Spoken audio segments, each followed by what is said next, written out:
like we can just go ahead and start. My name is Ethan Wiswell. I'm here with my colleague Colleen, and this is a webinar we've titled Scratch to Intelligent eDiscovery BI in 15 days. And over the course of this course, we'll be talking about what is eDiscovery BI, what are the benefits of having an eDiscovery BI solution. We'll also be doing a live demo. So we can show you how to connect to different source systems like Relativity or Kcura. We'll also be showing you a dashboard, which we can build in 10, 15 minutes. And we'll also be sharing some of the things that we've learned from our implementations of BI solutions with various legal firms and eDiscovery service providers. We'll talk a little bit about what kind of mistakes we've seen in BI, and we'll also provide you a download for a free assessment template on how you can speed up BI implementation in your organization or with your partners. And we'll also have a little bit of time for Q&A. And great. And so we can start by just doing a brief introduction of us. So my name is Ethan Wiswell. I'm a PM. So about 6 years of experience in program management for legal and IT customers. And I have a particular specialization in customer adoption of new technologies. And like I said, Colleen is with us. Colleen, you can briefly introduce yourself. Yeah. Hi, everyone. I'm Kalyan. I manage the engineering team here at Navis. And I have around 14 years of experience building analytics solutions for legal, retail, and ag-based customer. I also happen to be the solution architect for this solution that we're going to talk about, the eDiscovery BI solution that we have built. So if any one of you have any technical questions, you can ask them as well. Thanks, Colleen, for that introduction. So we can just briefly make a quick note about us, about Navi's Analytics. So we are headquartered in Bellevue, Washington. It's not far from Seattle, Washington. We also have a branch in Hyderabad, India. So all total, we have about 16 years of experience in building solutions for customers in legal and agricultural and IT different sectors. Let's see. We also specialize in building reusable platforms. And we'll be showcasing one such platform today, with which the eDiscovery BI solution was built. This is going into the core agenda of the webinar. So, Colleen, you can take over from here. Okay. So, before we dive into eDiscovery BI, let's just quickly understand what BI is. At its core, BI is just a process and tools that help an organization to make informed decisions. And so when you say informed decisions, the decisions are made based on the data. Okay. So some of the scenarios where BI could make sense for an eDiscovery setup, be it a law firm or a service provider or the end customers, is for example, if it's a law firm, what is the amount of fee that you would like to charge for a specific case to a specific customer, right? And there are a lot of, most of the organizations have some kind of, let's say call it as a pricing calculator or something like that.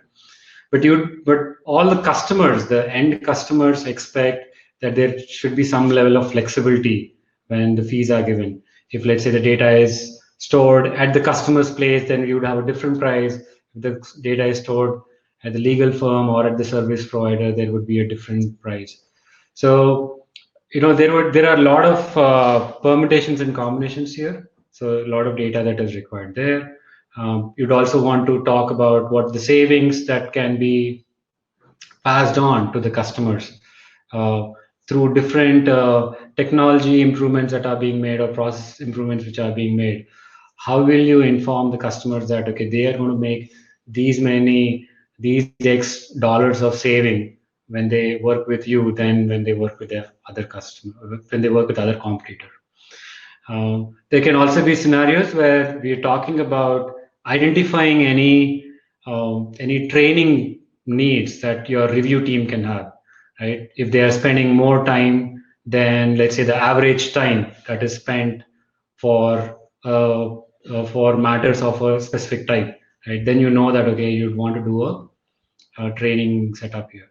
And then also, if every once in a while when you do a customer satisfaction survey, you'd see that some of the customers are giving you less score, right? They're less satisfied, but they are not really clear on what is wrong, right?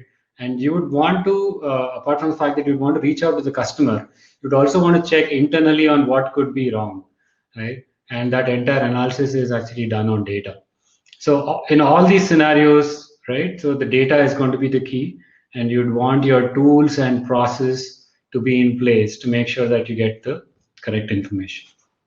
So let's just talk about the areas of interest for eDiscovery BI. Be it, again, the session is again catering to both the law firm, corporations, or the service provider, whoever is maintaining the eDiscovery data. So these scenarios are applicable for everyone. So we're talking about some of the areas could be the spend analysis. This is a very common request when it comes to BI, an analysis of a breakup of spend by different stages in an EDRM process, an internal sales and planning report or dashboard, a customer 360-degree analysis, the resource planning, especially for the reviewers and the QC team, especially when it is when there's a lot of outsourcing activity done, and also the price optimizations that can be put in place, and any quality analysis, like what is the quality quotient or the number of errors that are coming in. Okay, let's move forward. So at the core of BI solution or an eDiscovery BI solution is a so from a data source per se, you have your eDiscovery systems in place, be it, let's say, Relativity or Nuix or any Office 365 eDiscovery setup. So all those systems are in place, but in order to get answers for the questions that I had mentioned in the earlier slide, just having access to those systems would not be useful, will not give you the complete picture. So you'd want to have the information gathered from the financial system as well, to know what is the contract value, what is the budget, monthly budget, how many resources are assigned, and all that. We are also talking about CRM system, where the customer's information is there, the CSAT scores are present, who is the point of contact for the customer, right? And all of that information is present here. What type of matters, let's say, need to be billed and which ones should not be billed, right? And so we essentially need a combination of all of these systems and get the data from these systems, bring them to build one modified model where all of these systems are integrated, right? And then obviously have reporting on top of it. So our demo in the next stage is going to be about this solution itself, where we'll get data from different sources, mash it up, build a model, and create reports. Okay. And very quickly, our solution is called Navi's Data Integration and Visualization. It's a web application with where a power user can build a model and then they can create reports. The end users can create the reports as well. Okay, so we'll now deep dive into this demo. Okay, so what we'll cover as part of this demo is one, we will build an analytical model. We will create reports on dashboards on this model. We will look at some of the features that are there in this dashboard, like drill up, drill down. Sorry. We'll also look at some of the common requests, like sharing a dashboard, how that security will work, and how can this dashboard that you build in this platform can be used in other third-party applications. So we'll cover this in the demo in the next 15 to 20 minutes. Okay, so let's start with the first one. The first one would be building the analytical model. So let me just share my screen now. Okay. So I could, let's say, just start a project. So the what I'll be doing now is connecting to a relativity system, connecting to various tables of relativity and establishing a relationship between them. Okay, so let me just go ahead and select relativity here, and I'll select the connection called relativity.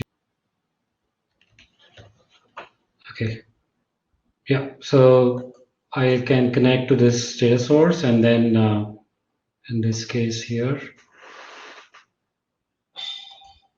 I'll connect to the EDS database. Okay, and so once I've established the setup with relativity, I can now start connecting to the tables. And so here, this is the connection I had created, and I will just look for artifact tables. Let me just try to pull those.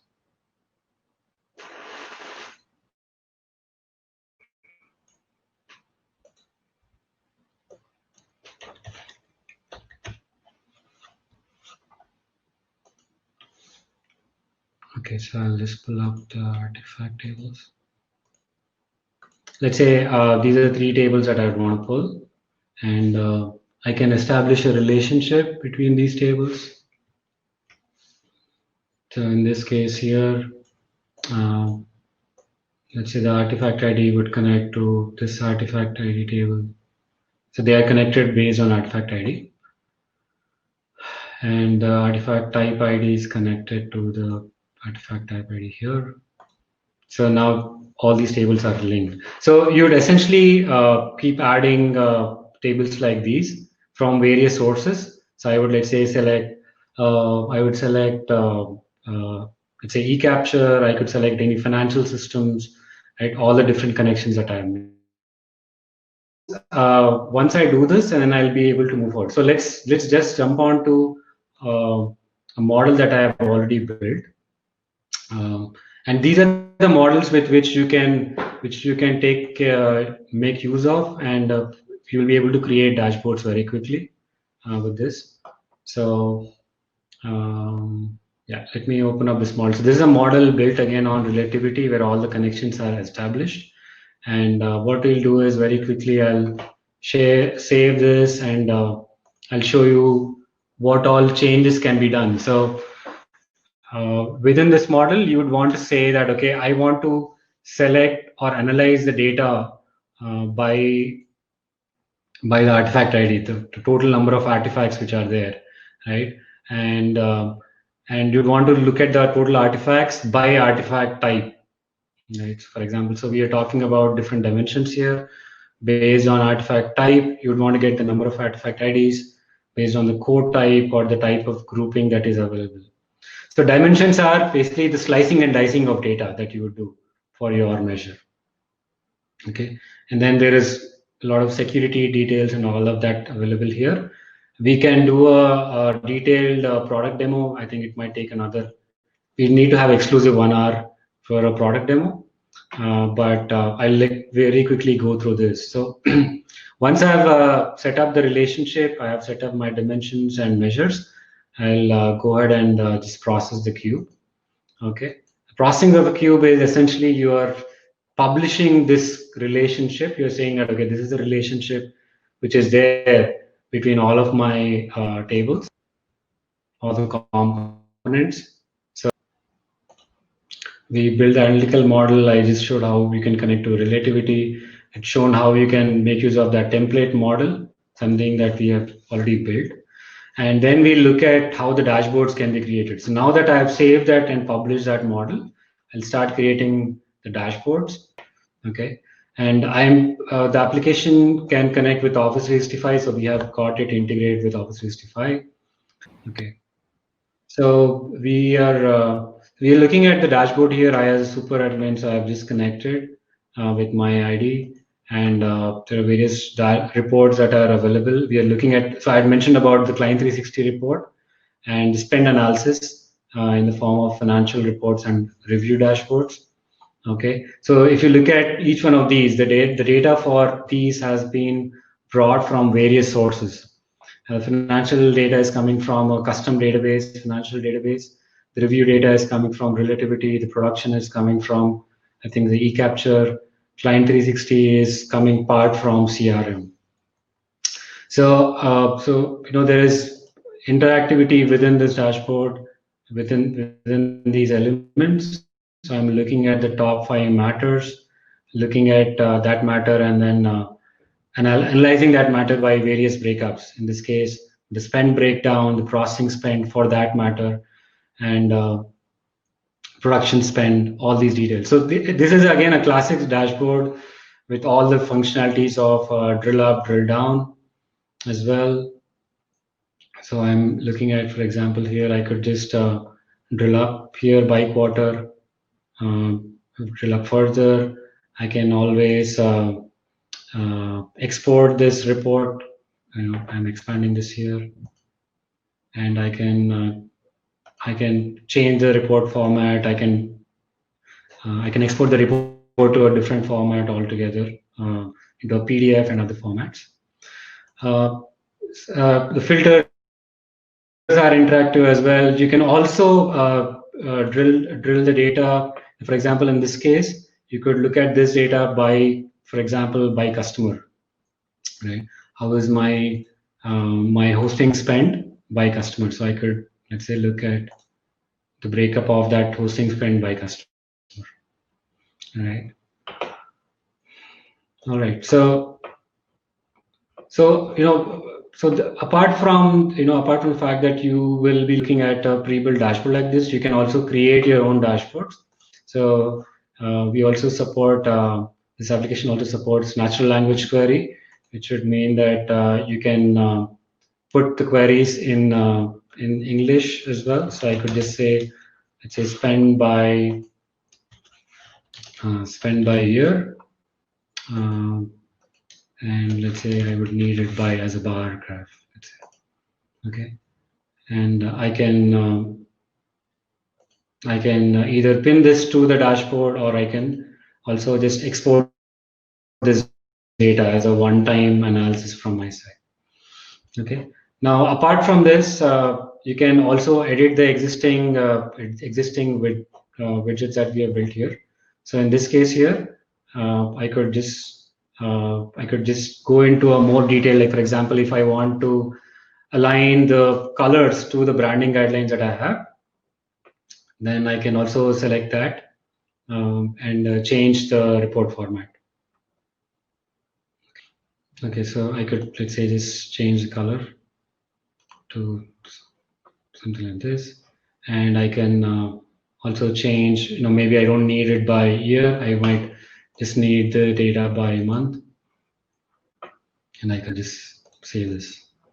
Okay, so that's to do with the report editing, and let's just very quickly do a recap. So I've covered this one here. You can export it, you can create your own reports. One of the common requests is also to share a dashboard. So for example, this user, this report, there's some new person who has joined the Advert Corp team, and we'd like to share the finance report to that person. So Madeline Booth is a new employee who's joined in, and we'd want to share the report to Madeline. So I could, let's say quickly, once I share this, let me just. So Madeline would get an email saying that, okay, she can start accessing the dashboard. So in this case, this is the latest email that has come. And then because we support single sign-on here, you can just click on this. She can click on this report, and then she'll be automatically logging in. And if you remember, Madeline had to have access only on financial dashboard and only on the Advert Corp customer, right? So that security also needs to be in place. And if you see here, Madeline only sees the financial dashboard and she sees only the Advert Corp. Whereas I, as a let's say a super user have access to all the dashboards and all the customers. Okay, and also very quickly, this dashboard, where Madeline might be using other internal applications, which where the customer data is tracked. Like for example, a supporting ticket system, and where in this case here, Madeline's looking at the customer tickets that have been raised by the customer, and instead of going to another dashboard and another screen, she would want to, let's say, look at that same dashboard in this here. So we have also the ability to integrate the report into another third-party application, and the security context would still be in place. So we are looking at Madeline, Madeline's data here again, with just the financial dashboard and only data for Android Corp.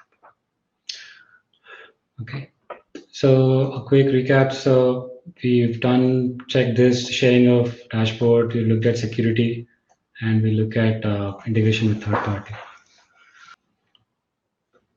Okay, I think I'm seeing this question here from Mark mentioning that okay, why is okay? What if the users, if our customers or partners, what if our users or partners do not want to integrate with Office 365, or or if we do not want to get that integrated? Is there support for any other type of authentication? So yes, there is. Remaining set of slides. I think we're already running short. Okay, so what have we learned till now based on our implementations that we have done for eDiscovery, eDiscovery BI implementations that we have done? One is obviously the customers or the users are actually expecting a high data transparency. What this would mean is that the data that, let's say, it could be a project team which is looking at their customers' data, it could be the review data, right? So they would want to get access to that data so that they can give more analytics to the end customer. But what we have seen is most of these reports are still manually done. At least 50% of the reports that are used today, especially in law firms, are still manual reports. And these are again canned reports. There are pros and cons with the canned reports as well. You get what you need, but if you need any more analysis or more information, you can't get that in a canned report. The month-end struggles are, I'm sure that it's a very common issue which happens. There's also this thing about the self-service BI request, which comes as a very common request because the data is available there, and because customers keep asking for more questions. The project teams or even the finance teams want to get access to the data and create their own reports and share them with the end customers. So that comes as a common request as well. There's also a very high dependency on IT. In fact, one of our customers mentioned that when they raise a request to their IT team for a report creation, they take anywhere from 2 weeks to a month, because they have to follow the process of requirement and quality check and deployment and all of that. And again, we can't blame the IT here, because there's a due diligence that they need to follow. But if there is more power given to the power users or the project team members, they'll be able to create reports faster. Another common request that also comes out is for a mobile first request. Almost 70% of the users almost ask for a mobile based BI solution. Okay, and on the data side, there is what we commonly see is that the data lies in silos, which means that obviously you have got this relativity system. Apart from the eDiscovery systems which are there, you are talking about CRM systems and financial systems. There can also be some Excel files, maybe targets which are there in an Excel file or some other places, and you'd want to bring in all of them together. So that comes out as one of the biggest challenge. There is no single version of truth, which would mean that we got this interesting scenario where in one of our customers' place there was a spend report that was sent to the end customer. Okay, it's sent to the end customer. Now the spend report, there were two spend reports sent. One was sent by the finance team, another was sent by the project team. And obviously, the project team got it from Relativity and some other places, whereas the finance team just got it from the finance system. And there was quite a mismatch here and there. And because of the way the entire business logic would work, the way these upstream, downstream would work, this comes out as a very common problem. And having a unified platform is usually a solution for this, a unified BI solution. Security, I talked about that, what the importance of security, and user training is again a very important thing. It is not just sufficient to have a tool in place for all the users, but also to train them on how to use that tool. Not just to have a metric created, but how will that metric be used? How should it be used when, let's say, your account head is going into a meeting with the customer, right? So there has to be some level of training which has to be done, both from IT side and the project team side. Okay, and I said I also talked about the adoption. You just have to make sure that you bring everyone onto the same page and take everyone together. Okay, Okay. great. Just to keep you updated on the timeline, we're at about 35 minutes, I think. Okay. All right. Okay. So let me. Ethan, any questions that are there? I'll take it at the end. Let me just very quickly go through this. Okay. So what are the benefits that that any organization would get with an eDiscovery BI solution? One is obviously the faster and accurate reporting. You do not want the project team to spend a lot of time creating reports, right? The reports have to be available. The business logics will not change on a daily basis. They might change, but maybe it could take maybe 1 month or 2 months. So you don't want the team to spend a lot of time on reporting, manual reporting. So faster reporting will be there if you have some eDiscovery BI solution in place. And if there also be a single version of truth is also is also a good thing which comes up with BI system. Not the entire organization is always reporting the same number instead of different teams reporting different numbers.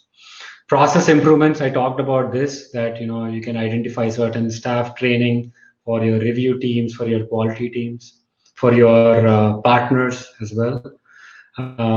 Any early case assessment based efficiency would increase a lot with this. There can also be reduced in cost, obviously, because there will not be huge dependency on, or you'll not be having dedicated people just for reporting. Your team is more focused um, on on the core activity, and you can bring down, and the costs that are saved can then be passed on to the customers as well. Okay, and with the same thing, you can come up with a different pricing model for your customers. And because your team is focused on their core activities, there is a higher employee satisfaction. They don't have to run pillar to post to get the information. So more satisfaction there, which will obviously translate to your customers satisfaction index also going up. And again, in this entire thing, the demo that I've shown, the reports that we are talking about is not just going to be for internal, it can also be for the end customer as well. But that's a decision that has to be taken at an organization level, that when should we start sharing these dashboards to our customers, right? So that's a very important decision. Again, based on our understanding, what does it take to build a successful BI system, a good working one? Based on our recent Gartner research, the user adoption in a BI system, in a BI solution in an organization is only 22%. Okay, what it means is that once you implement a system, maybe initially you'll have all the users onboarded, but then eventually it will wane out, and then the users might go back and just start doing things again in Excel or in other manual way, right? And the BI solution implementation as such, also the success rate is only 30% because of the way it is implemented. So I am just talking here about some of the best practices that we recommend, and which also the industry recommends for implementing a BI solution in any organization. The first thing is to identify the current user base, the current users, and these users are the ones who use data a lot. So it could be, let's say, the project managers or the account heads, or let's say the vice president, VPs and directors who rely a lot on data for their day-to-day work, right? And so you need to identify these set of users, right? Understand what are those top 5 reports, for example, top 5 reports that they see on a daily basis or on, let's say, on a weekly basis, and what are the pain points that they have. Is it data accuracy? Is it that there is more time? The report takes a lot of time to come to you, to come to them, right? So what are their main pain points? To talk about, once you understand these pain points, I suggest, or we recommend that you build a quick pilot with this. So with those small user group and those 5-6 reports, and addressing those pain points, you build a quick pilot and do a quick user training, work with them, with the users, to get into a feedback session with them, understand how they are using those reports, understand how this can be improved. And again, it need not just be IT who is doing this. It can be even done. It is actually the IT and the project teams go hand in hand, right? So 1 or 2 account teams can be put in, or maybe you can go with a center of excellence based teams and onboard them as an IT team. Let's say you can onboard them and work with them on this as a program. And obviously you'd want to redo this, do it like an agile project where you're going back again to the customers and maybe getting more reports now, fixing any issues that are there for earlier reports.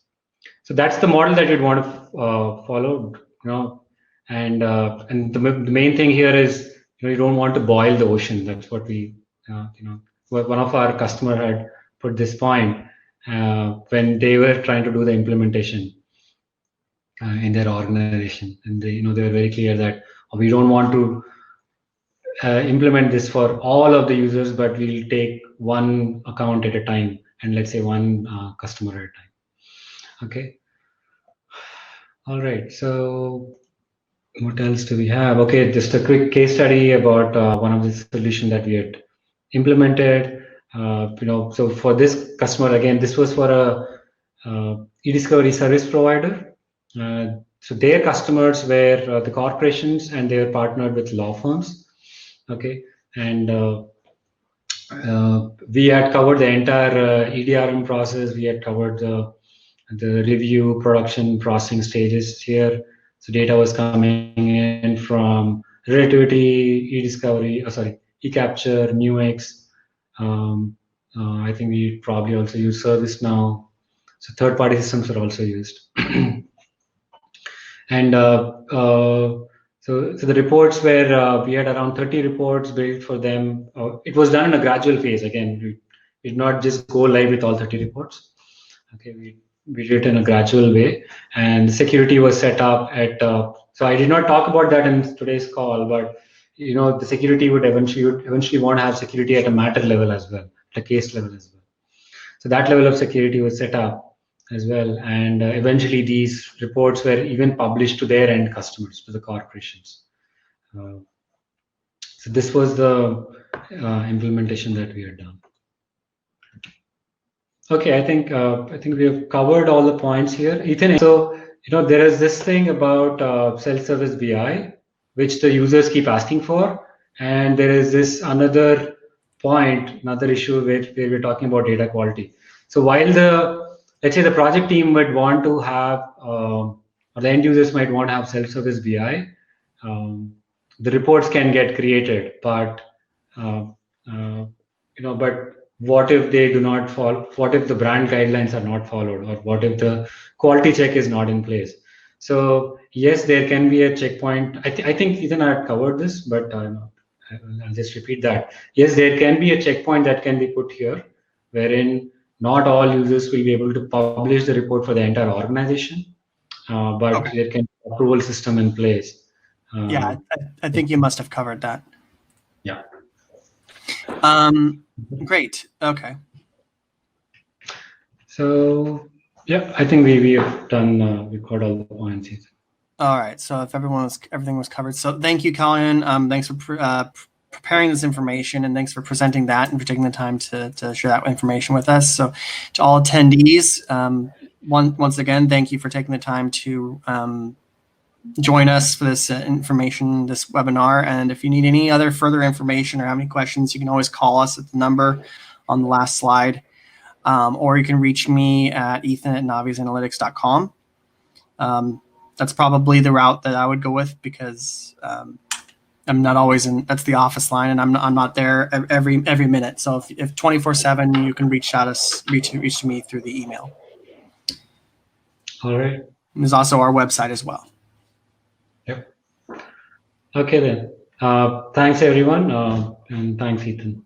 No problem. All right. Goodbye.